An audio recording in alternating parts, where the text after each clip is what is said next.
Good morning everybody, welcome to Immortal Gaming. This is me again, Marvin, and we're now here for another video for Ragnarok M Classic. And this time we're going to be talking about the Snatcher build. Yes, I have decided to try it and I am happy about it. A lot of people are saying that it's not worth the time and the spending of the Zenys, etc. So it's not worth it for their opinion. In my opinion, it is really worth it. Okay, so how come? First of all, I am mostly on my desk or on my desktop around 8 hours, more than 8 hours a day. So at times that wherein I am not streaming Ragnarok M Classic, I'm streaming another game, or I get a sponsor on another game, or I'm simply editing the videos that I make, I will be doing AFK grind.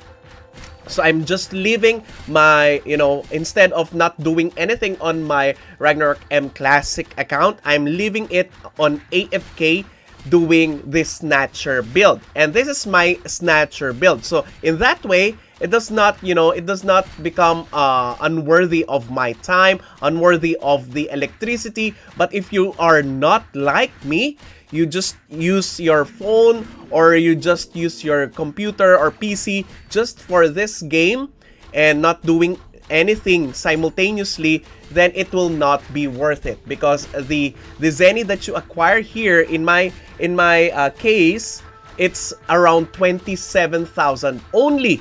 27,000 Zeny.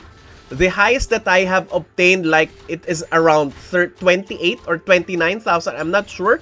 But the average is around 27,000 per hour. So I'm doing this around 5 hours minimum. Okay, I sometimes I forget it. So I'm doing this 5 hours minimum per day. So if you're gonna be doing it for 8 hours, that's gonna be around 200,000 Zeny per day in 8 hours AFK. And if you will be doing it for 7 days, that's around 1.4 to 1.5 million Zeny. So is that worth it?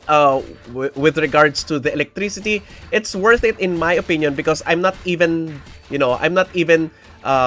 doing anything beyond the work that I've been doing. So after that, after the need of turning off my computer, I will just turn this one off too.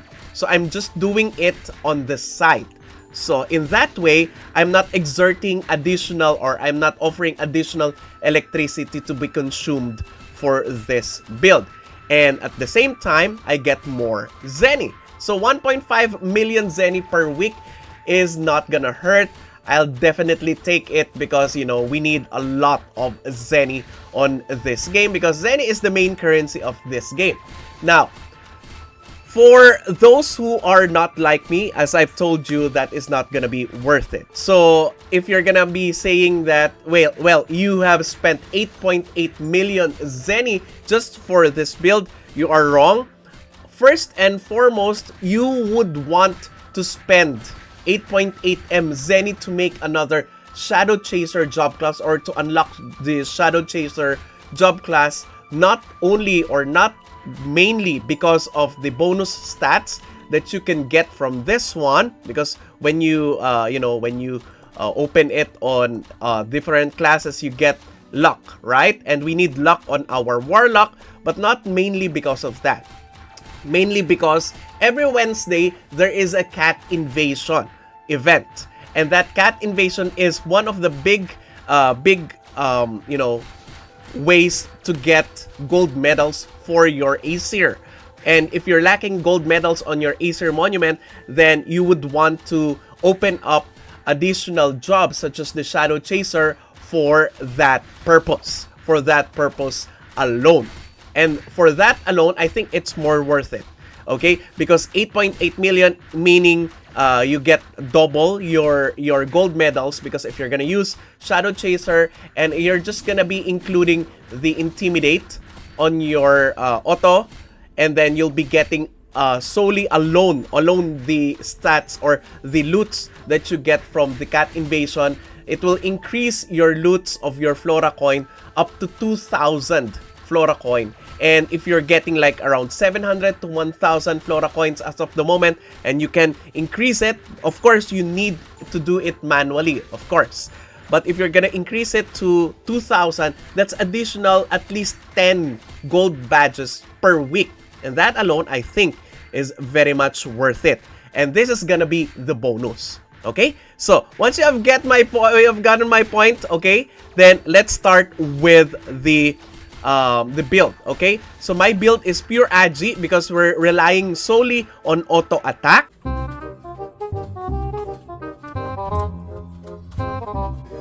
Wow, ang yaman. Naka-SB na naman.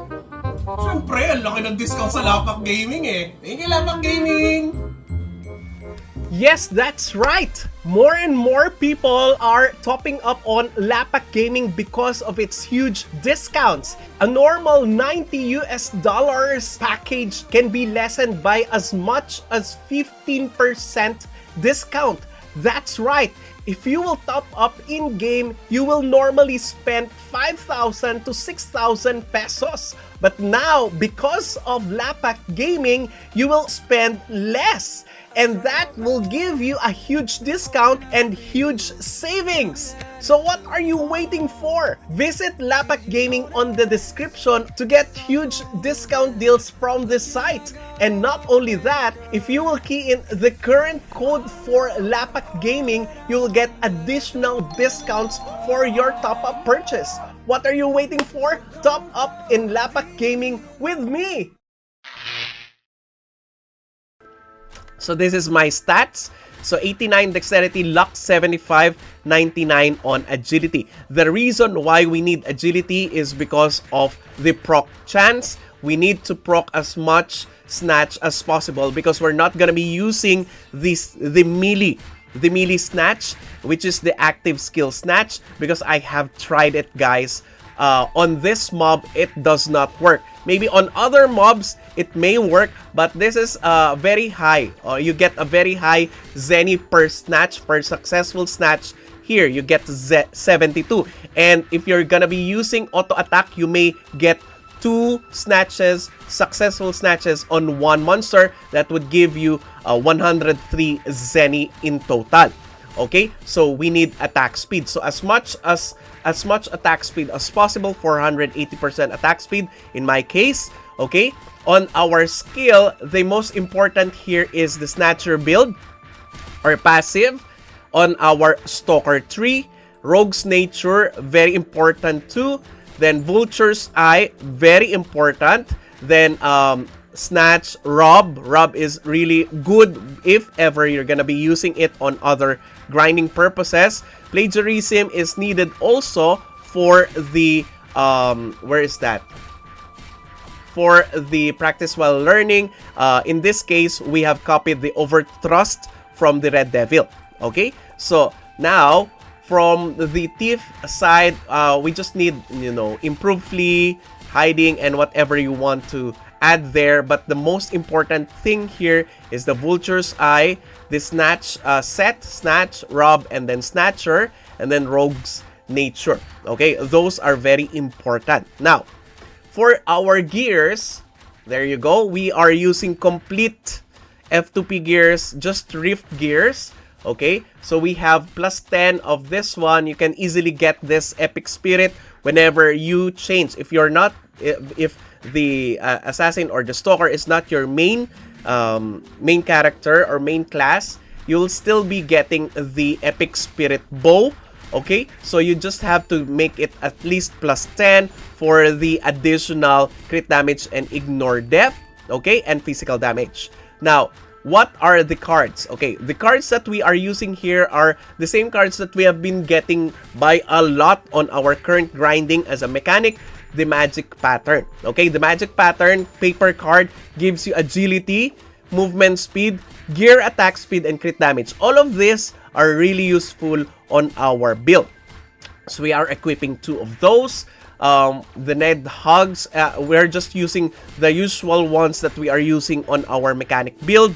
Okay, so we are, this one is very important, the Marduk card. Now, the Marduk card can make you, can make you immune to the silence of the enemies. But take note, even if you are silenced, you can still proc this snatch. Okay? The only reason why I am equipping the Marduk card is when on the times that we'll be attacking a different monster, and that monster can also silence us, and we're using active skill, the active skill of snatch. Sometimes we are doing that, so that's the reason why I am putting the Marduk card, but it's not, you know, it's not needed that much.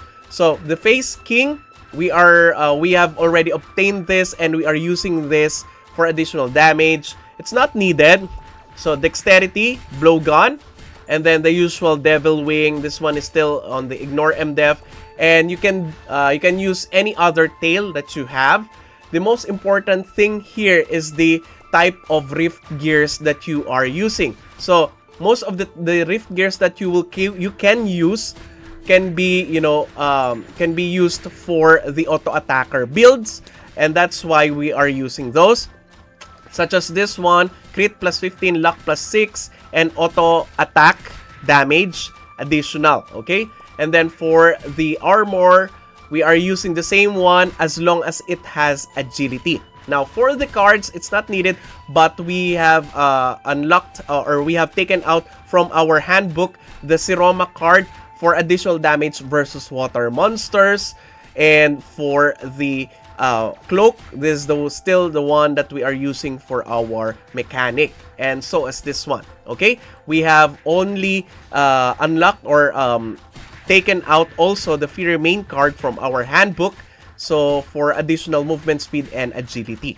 Now for our accessories, it's still the same one. You can use the auto attacker accessory form, but it does not matter that much, as long as you have to gauge it for yourself. As long as you can put up 1 to 2 snatch auto proc on one monster, then that's really good. Now the reason why we are using the cats right now, because sometimes we get feared, and when we get feared by the red-tailed Obune, we will be stopping on attacking. So that's where Poe and Maisa comes handy, because they'll be killing the red tail instead of us. Okay, so that is our build as of the moment. I'm pretty sure you have better builds than this one. I just started this last week, and I have not regretted it since we will be using the Shadow Chaser also on the Cat Invasion.